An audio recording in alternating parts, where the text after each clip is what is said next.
Welcome, Joanna. Are you there? Yes, I'm here. Buenos días a todos. Gracias por haberme aquí, por invitarme. Yo voy Thank a you. estar a hablar español, no español, inglés, porque mi español no es suficiente. It's Pero perfect. bueno, So the stage is all yours. Good luck. Bye bye. thank you. So welcome again. My name is Joanna Krombholz Zabielska. I am indeed the head of service design for Santander Bank Poland. Um, And before I jump into sharing with you our story about how we navigated through the early COVID time, and how we've set up the think tank that helped us give recommendations to the business what to do in these new circumstances and what we've learned in the process, I would like just to slightly share with you a little bit of the context. Um, probably many of you know Santander Bank because we have a subsidiary in Chile.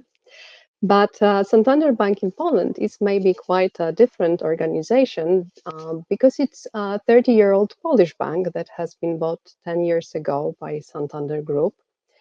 And we are one of the three top biggest banks in Poland. And we are a product of five mergers. That makes our situation pretty complex. The last merger happened in 2018, and it was doubled with the rebranding from the Polish name to Santander. And aside to all this, I would like you to imagine an organization that has over 11,000 employees. We are operating, half of our staff is operating from the branches, around 700 branches. The headquarters is located in three cities. We have 5 million customers to whom we are offering and servicing over 800 products. And they are being taken care of by 19 tribes, agile tribes, that are part of a result of our transformation into agile way of working. But it's not the whole bank. The part of the bank is still a waterfall organization. And adding to all this, we are for the last 2 years, we've been in we've put a strong aim for us to become not only one of the three biggest banks, but also to become one of the three top satisfaction institution in terms of the satisfaction of our customers. Mm, so to reach this goal, and we are not there yet. To reach this goal, 2 years ago, a transformation office has been set up, customer excellence office, customer excellence center, it's called, to run all the initiatives, the whole big program of making the bank really, truly customer-centric organization. And as part of this, I joined the bank in January last year, and I formed a team of service designers to help embed service design skills or design thinking skills and capabilities uh, in two dimensions. First of all, we apply service design thinking to solving key problems of our customers to help put much better products for our customers. But also, we are scaling design. We are responsible for the part of the transformation that has to do with transforming the way of working. And now the beginning of the year started for us, as probably for many of you, with the moment, with the time where basically all our plans had to be put on hold or at least changed. What this photo shows, it's a fire in Santa Rosa, California, where my brother lives. And as many of you may know, in 2017, also this year, there has been strong fires. Luckily, my brother wasn't. My brother's house was never touched by the fire. But I'm showing this to refer to the early months of this year, just to recall this situation. I would like you also to try to remember how we all felt that we saw, we heard about the COVID, we heard about the epidemic, that it was coming to us. It was somewhere else, maybe in China, maybe in Italy. We could smell it also, like we smell fires, although it was not yet so close to us. So we thought something would happen, but we couldn't really realize how it's going to look, how much it's going to hit us. And somewhere in, not really somewhere, but 11th of March was a memorable day for us in Poland, when on Wednesday afternoon, the government declared or ordered a lockdown of our country. And from one day to another, we had to change the whole reality of how we operated, how we lived as people. I have 3 kids, and I bet many of you have gone through similar challenges of having all kids at home with something called remote schooling, but it's not really remote schooling. But moreover, people who we used to work with hand in hand, they were immediately sent home, and we couldn't really, we had to find new ways of working. The government also closed restaurants, fitness centers, beauty centers, put restrictions on communication, so on and so on. I believe you have been going through the same things. And all this made us change plans. We had to apply it to our, what we were producing, what we were working on. We had to put new products. For example, the credit payment holiday processes. We had to digitalize in few weeks' time many processes that were core to our customers, but we were not ready with this. And we could go on like this. There were so many things happening, and people sitting at home not used to working like this, not really seeing too much besides what they were seeing around them. So really, when the fire is coming, it's not maybe yet in your house, hopefully. There's also a smoke, and the smoke in this metaphor, the smoke in the situation of a pandemic was really blurring our eyes in terms of the information and in terms of how we could understand the situation, what was really going on. I mean, we all felt we had to do something, but not always we knew what to do. We couldn't really understand at that point, somewhere in March, what's happening to our customers. We saw some things, but how do people change what they've been doing? How are their needs changing? What our customers will need? All these questions we had, and all the we are seeking for information, and then the information started to inflow, and somewhere March and April, what really happened was a huge inflow of many reports sent to us by our partner research agencies. We had many webinars that were organized in order to share information. How are the customer trends looking, what the customers are doing, how behaviors change, and so on and so on.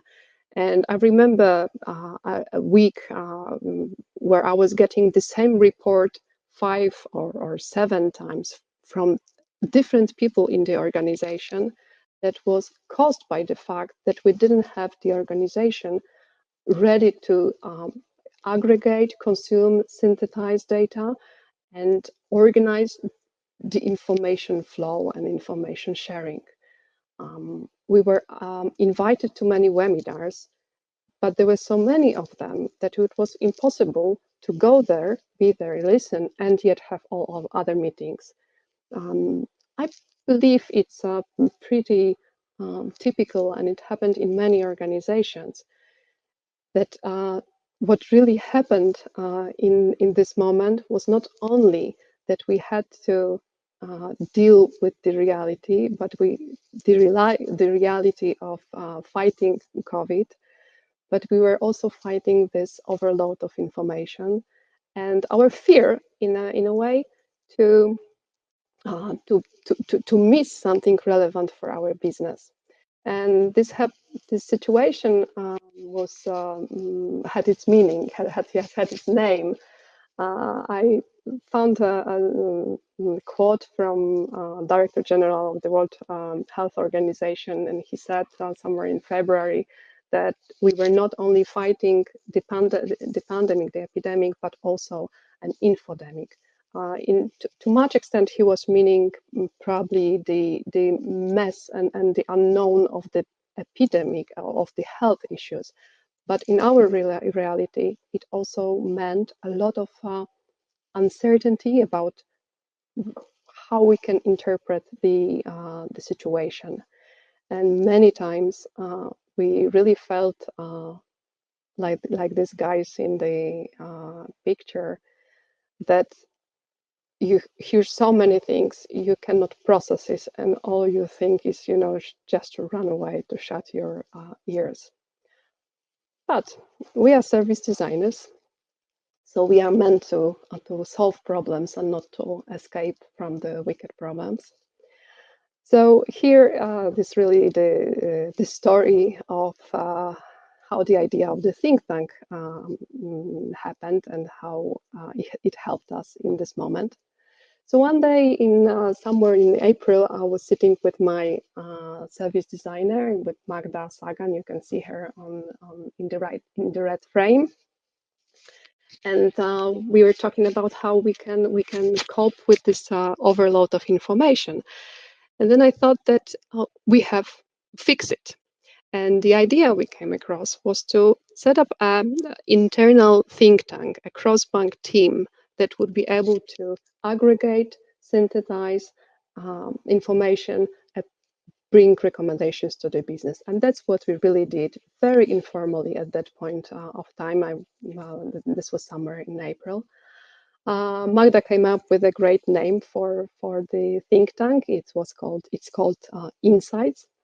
And the very important thing, I think, that helped us to make it a success after all, was that we have gathered together people from all different parts of the organization, from innovation, from tribes, from our CRM team, from marketing, from PR, and every one of us. We had sources to different information. We have different perspectives, and using that and different and complex types of skills, perspectives, and access to data really helped us to generate great output. So what we really did, first of all, we were capturing all the information that we believed was significant for our business. We had gone through over 30 reports, attended many seminars, webinars, and gathered a lot of the internal data that we started to process under some focus that was relevant for us. And then from the insights, we wanted to go to recommendations for whatever was relevant to our business in the situation that we were in. And we've set up for sort of a goal for the team that we have to work on the recommendations not only for that moment, for now in April, but also for the sort of new normal that we believed was coming, and for the future which is still ahead. And on the very beginning, what we did, right, I think it was 4 days after setting this team up, the first presentation we did was at the bi-weekly customer experience forum that we held in Santander. And we shared the story about how we as people react to a shock, and COVID was a shock, and the lockdown was a shock for all of us. And we have to paint a story of how we can go through this, how we can, what's going to happen next. It was a story about adapting to this new situation, and then to set the thinking of our partners in business to the future of the new normal and the future. So how did it really work? As I've said, we were gathering reports. Then we were from the reports, from the analysis that the team has done, we had defined outputs in the way of opportunities for business. And it was not only the report that we had produced, but moreover, it was a story that we had given the business in the webinar, internal webinar for 100, 200 people in our bank. And it was a very important part because it's difficult for people to go through data and through information that they don't know how to interpret. And the webinars helped us to translate it to the people. And on the right, you can see that we had been producing the daily and weekly reports, and it was taken over by the team in the Customer Excellence Center. And the alerts we call the big reports that we were producing or preparing for the business every 2 or 3 weeks. And from that alert reports, we were planning to go with the service design processes to design solutions that were relevant in the new era and in the new defined opportunities. And that was basically our prototype version. So just to show you that it changes, for a few months we were producing the daily reports, but then we decided to give it up. It was too difficult, too hard to prepare. We are keeping still our weekly reports, and they are showing the competition monitoring and some summary of the changing trends in communication mainly. And the alerts are also the report that we keep, but we are changing the way, and I will tell about this in a minute. And throughout the first 3 months or 2.5 months of COVID, we had produced we prepared 4 reports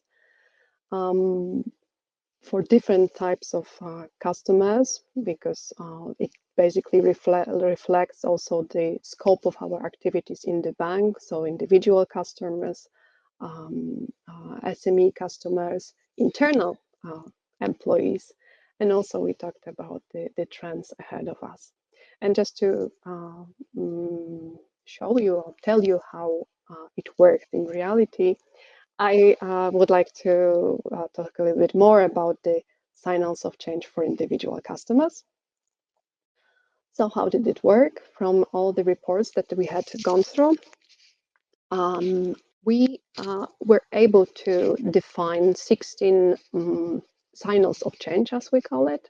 And they were ranging from things like people are exercising more at home, let's say, to stuff like the habits of clearing transactions between people are different. They are happening in circles of friends, families, relatives. So they had different range and different relation to our business. So from all these signals of change, we had defined 8 opportunities that were already quite relevant to the banking and financial services. But then a question arose: how we make it work with the business? How do we make sure that the business can take the recommendations and start working on them, start addressing and solving them? So that was the moment when we started to work with our partners from the customer relationship management tribe, CRM tribe, as they are the ones who are managing our current customer base. They take care of the communication, and they also lead and initiate product or projects that are supposed to help our customers. So we paired with them, and what we did first was to calculate the potential of the recommendations that we had been given, and based on this based on this calculated potential, that was taking under consideration both three aspects: the NPS impact, the money or the business effects, and of course the COVID-19 relevance. From the 8 opportunities, we went down to 5 business opportunities. And so how it went further. We started working with, as I've said, with CRM Tribe, but then we had to get impact on our customers. Sorry, I have kids at home and my kids are interrupting me to say that it's going right. So, okay, what we did first. Remember when I told you when I said that for working with the recommendations, we wanted to set up 3 time frames, we can say. So we knew that if we want to do something now, we could only deal with what we communicate to people. You know, a bank is not really, is far from being a quick and agile organization when you think of idea, solution, launch. It takes us months. So to do something quick, we can basically quickly communicate something. So what we did is we took these opportunities defined earlier. We thought what our current products and services and value proposition that we have, how it corresponds to these opportunities, and how we can synchronize our communication so that we can use what we have to better communicate with people. And you know, there is this report from Visa that says I'm not quite sure if it was 70 or 80% of people that the report says that people don't really know, customers of the bank, but 70% of them doesn't really know what functionalities in full does their current bank has. So the communication helped us show to the customers what we really have and what can help them immediately. And just to give you a better example, we've took under consideration what we know about changing habits of people, how COVID affected, for example, holiday planning. And we have a tool that we call Life Map, and map of important events of humans. And we had updated this with what we know the COVID has changed. And this helped us change the planned communication. In the beginning of the year, what we would usually plan for is to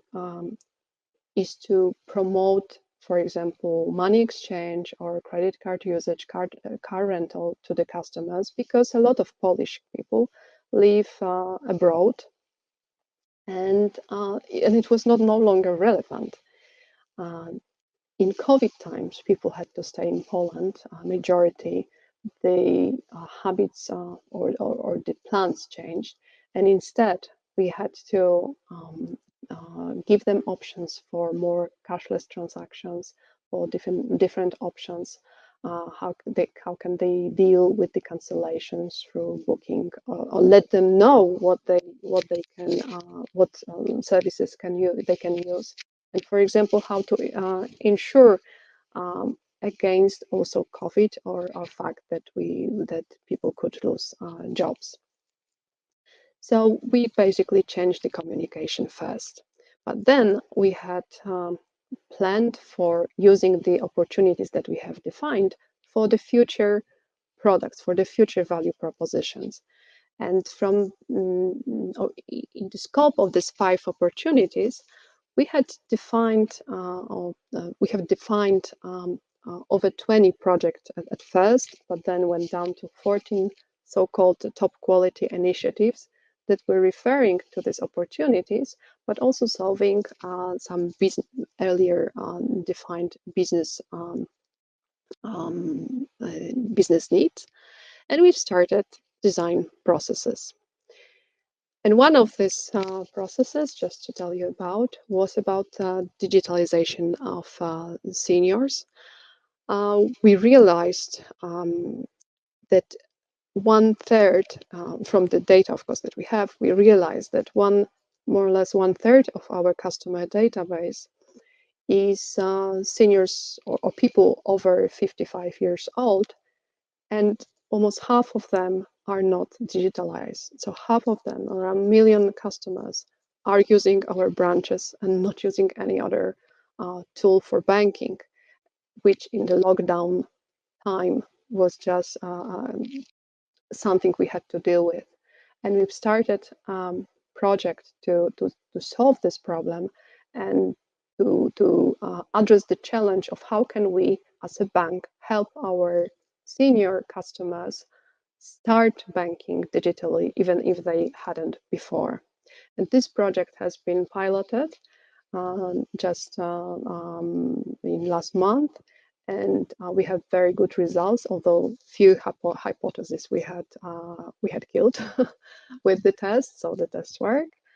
And we are planning to launch the whole new process in the first quarter of the year.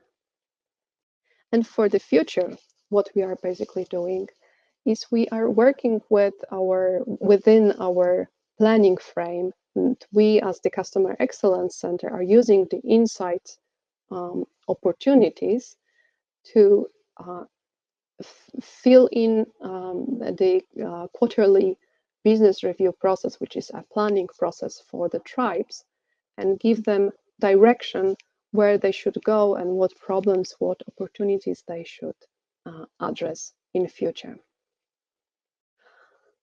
So what have we really learned in this throughout this few months?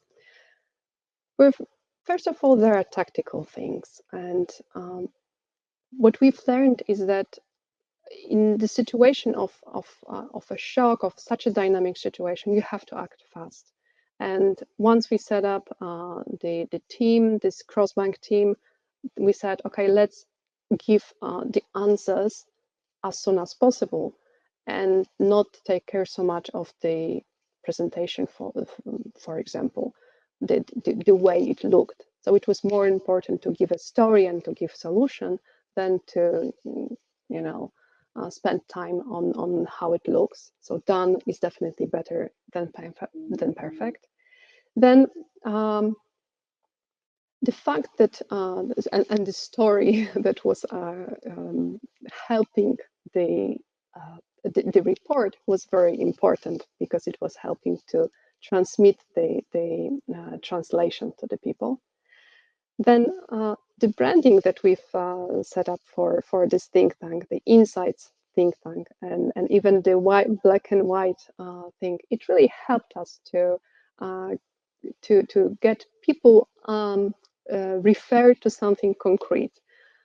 After few weeks, people in the bank were able to say, okay, this relates to the insights opportunities, or hey guys, can you just send me this report, this or that, and is your webinar available somewhere? So it was really helpful to spread the information.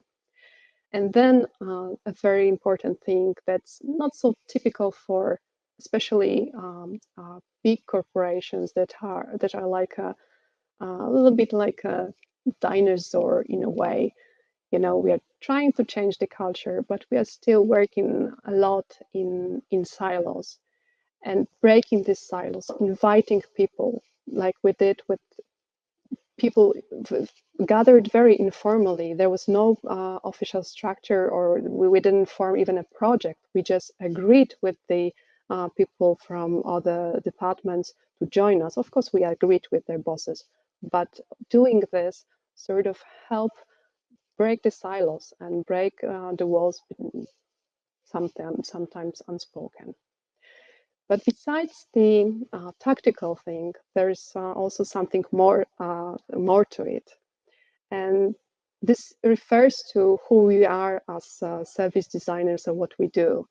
And people often say that service designers help solve different wicked problems. That is true, but also what I think and what I've learned throughout this process, what our partners, what business, where business puts the value of our work, what they appreciate, is the fact that we are helping them understand what's going on in the world, helping them to see beyond what they see close to them. So they see more, but moreover, they can understand. So we are like the translation guys that translate customer needs, customer behaviors into working business solutions. And we help them navigate through a hard time, sometimes through a process from this, very complicated, chaotic beginning throughout the whole process. So translating the world and helping them navigate was what here worked very well. And I think it's very important for us as service designers in terms of the value we bring to business. Thank you very much.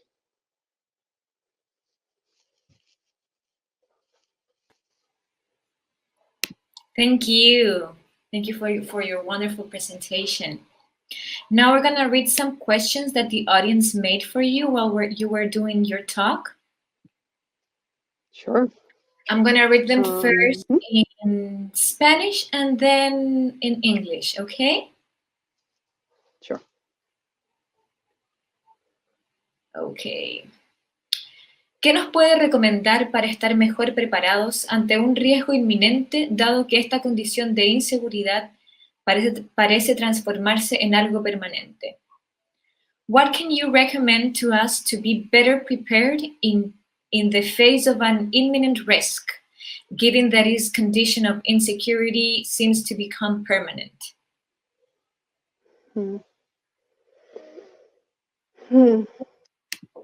If I understand the question right about the risks, whatever the risk there is, I think that one of the tools, or one of the ways we as service designers, design thinkers, we apply, is that before we try to fix something, we really delve and put effort to really understand the problem right.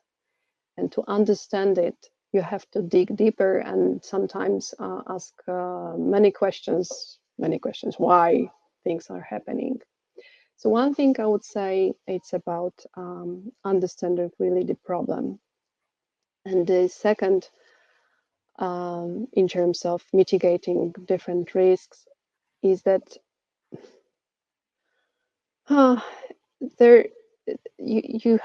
I would say you may need to reach beyond, beyond what you see, and to search for the information that you have, the data, some things that are out of your immediate, how to say, outside of what you see in the first place.